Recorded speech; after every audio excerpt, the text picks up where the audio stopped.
Light जला लो। तो युग की समाप्ति के समय ब्राह्मण शूद्रों के कर्म करते हैं और शूद्र वैश्यों की भांति धन उपार्जन करने लगते हैं और क्षत्रियों के कर्म से जीविका चलाने लगते हैं।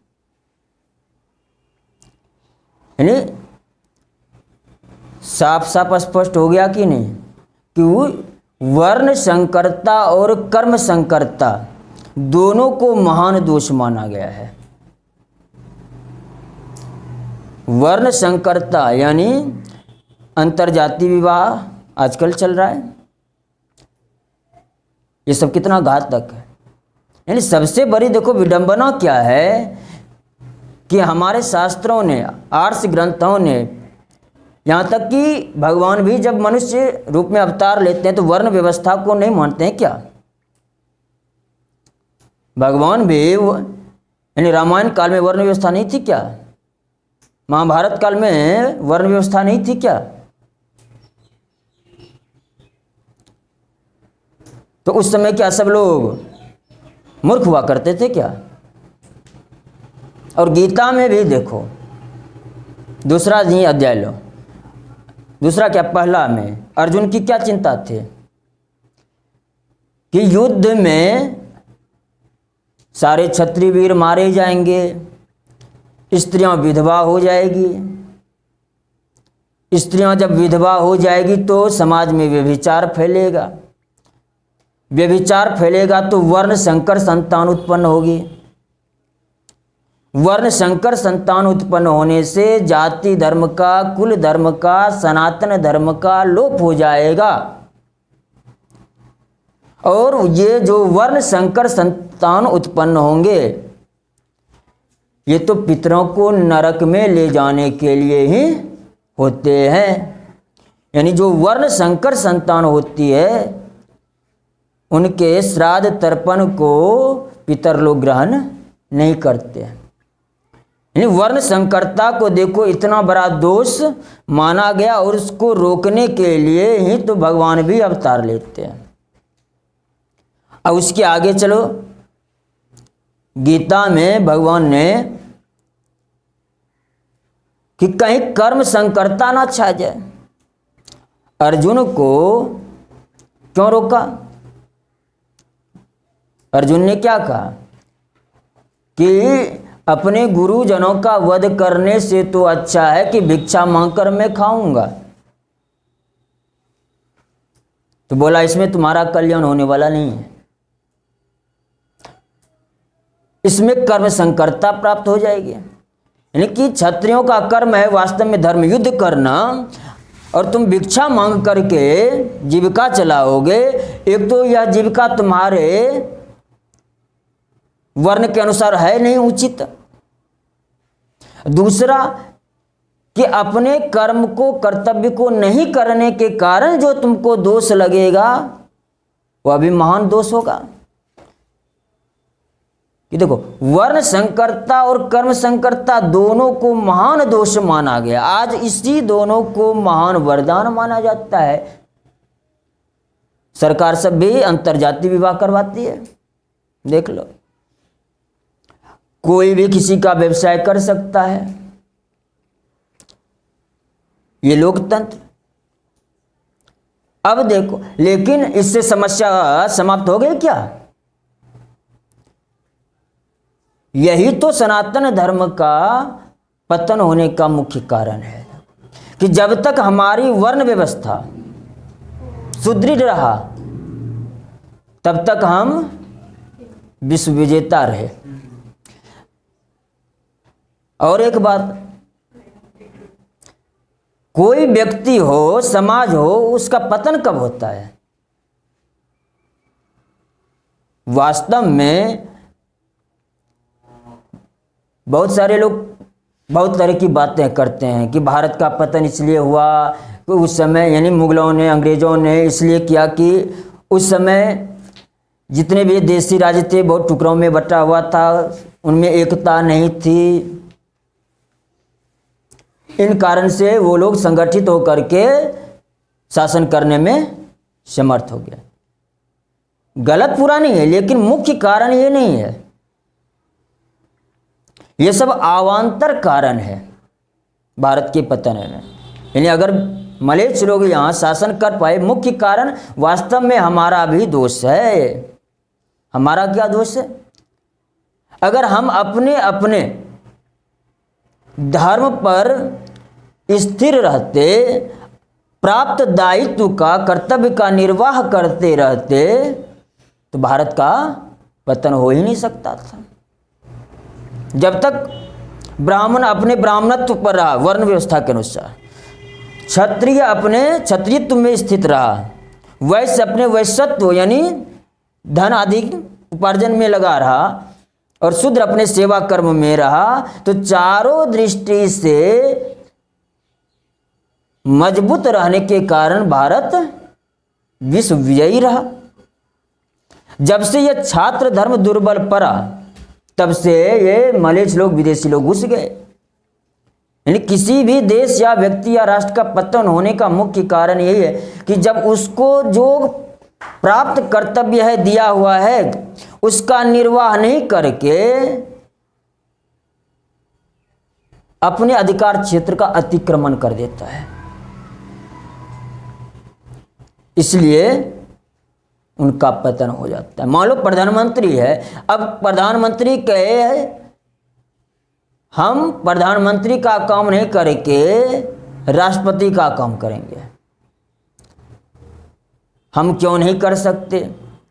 अब मान लो कोई शिक्षक पढ़ाने का काम छोड़ करके हम राजनीति क्यों नहीं कर सकते? यानी शिक्षक पद पर रहते हुए तो क्या होगा? शिक्षा में भी दिशाहीनता नहीं आएगी, यानी वो अपना कर्म कर सकेगा।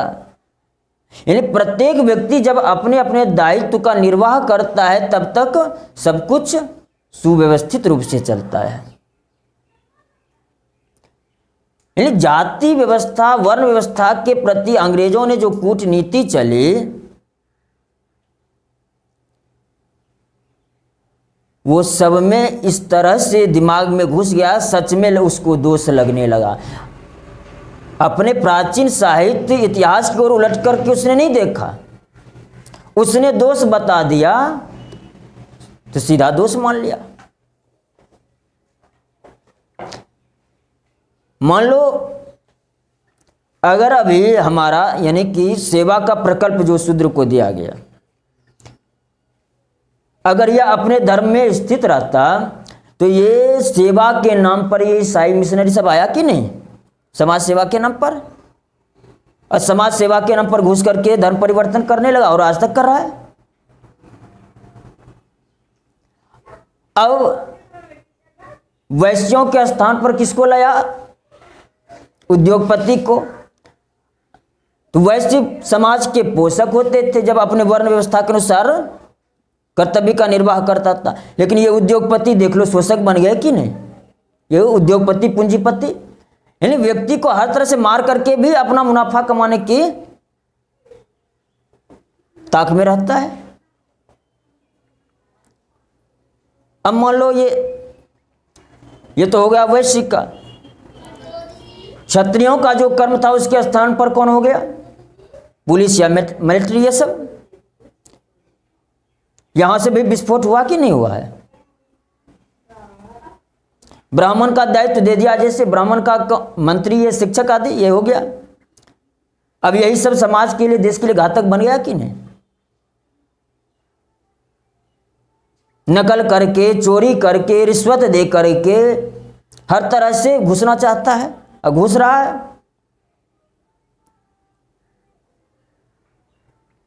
वास्तव में नाम लिए बिना कि एक ऐसी विधा का नाम बताओ जिसमें सबका आजीविका जन्म से सुरक्षित हो, यानी किसी को भी भोजन के लिए, रोटी के लिए भटकना नहीं पड़े, और एक ऐसी विधा का नाम जिसमें सबका आजीविका असुरक्षित हो जन्म से, तो उसी विधा का नाम आजकल है लोकतंत्र। किसी का आजीविका सुरक्षित नहीं है तो देख लो सबको भटकना पड़ता है, बेरोजगारी की संख्या बढ़ती जा रही है, कोई भी रोजगार देने में समर्थ नहीं हो सकता है, ना होगा। लेकिन वर्ण व्यवस्था जब हमारा था तो देख लो कोई बेरोजगार होता था क्या? अरे ये आजकल ये डॉक्टर हो, इंजीनियर हो, जिसको आज सम्मान पूर्वक स्थान प्राप्त है मान लो समाज में, ये सब किसके कर्म थे? शूद्र के। घर मकान बनाने का काम देखो कौन करता था? उसी को तो आज इंजीनियर बोलते हैं ना।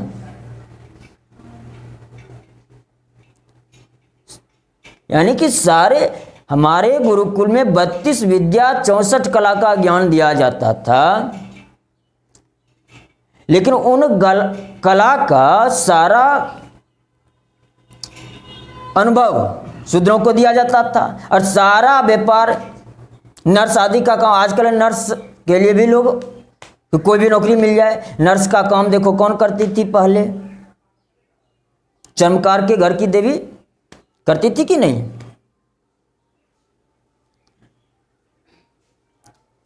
कपड़े बनाने का काम, बर्तन बनाने का काम, लकड़ी बनाने का काम, मिट्टी के बर्तन बनाने के काम, वस्त्र बुनने के काम, यानी जितने भी थे सब इनका दायित्व था।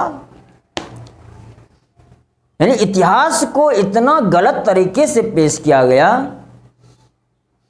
कि लोगों को भ्रम में डाल दिया, यानी अशुद्ध इतिहास ला करके।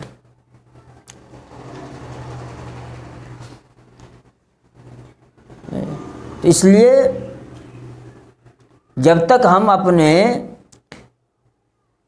उस व्यवस्था की ओर नहीं लौटेंगे तब तक कोई भी दुनिया में समर्थ नहीं हो सकता समस्या के निवारण में। देखो वर्ण व्यवस्था के एक नहीं, लाभ गिनाना शुरू करें तो सिर्फ लाभ ही लाभ। व्यक्ति को अज्ञान के कारण, भ्रम के कारण इसमें दोष नजर आता है। लोग कहते हैं नहीं, जाति व्यवस्था, भारत में जातिवाद है, हिंदुओं में जातिवाद है, छुआछूत है, इसलिए इसको भी गलत तरीके से पेश किया गया। और भी बहुत तरह से कि शूद्रों को ये अधिकार नहीं, स्त्रियों को ये अधिकार नहीं, मतलब किसी वर्ग विशेष को लक्ष्य बनाकर जब कहता है तो लोगों के दिमाग में जहर भर जाता है। जबकि इस तरह से अगर बोले वास्तव में सबसे अधिक निषेध तो ब्राह्मणों पर है, फिर क्षत्रियों पर है, फिर वैश्य पर है, फिर शूद्र पर है। जो जितने नीचे उसके लिए तो मार्ग और आसान कर दिया है। फल में तो कहीं पर वंचित नहीं किया गया किसी को। फल की दृष्टि से सिर्फ मार्ग में थोड़ा अलग अलग विधान किया गया, सिर्फ यही ना। लेकिन सबका फल, एक ब्राह्मण भी अपने ब्राह्मणत्व कर्म करके, यज्ञ वेद आदि पढ़ा करके, जिस अग्निहोत्र आदि अगर सही नियम पूर्वक करे, जिस स्वर्ग को प्राप्त कर सकता है। एक शूद्र सिर्फ सेवा के बल पर उसी स्वर्ग को प्राप्त कर सकता है। एक स्त्री सिर्फ अपने पति की सेवा करके उस स्वर्ग को प्राप्त कर सकती है। तो फल में कहां दुराव हुआ? ये सोचना चाहिए कि हमारे जितने पूर्वज थे, ये व्यास, वशिष्ठ, गौतम, विश्वामित्र, ये सब क्या, ये सब बुद्धू थे? ये सब जाति को नहीं मानते थे क्या? नहीं मानते तो विश्वामित्र को इतना तप क्यों करना पड़ता? सीधे बन जाते अपने मनमाने ढंग से। क्यों क्या इतना तप ब्रह्मा जी से लेना पड़ा?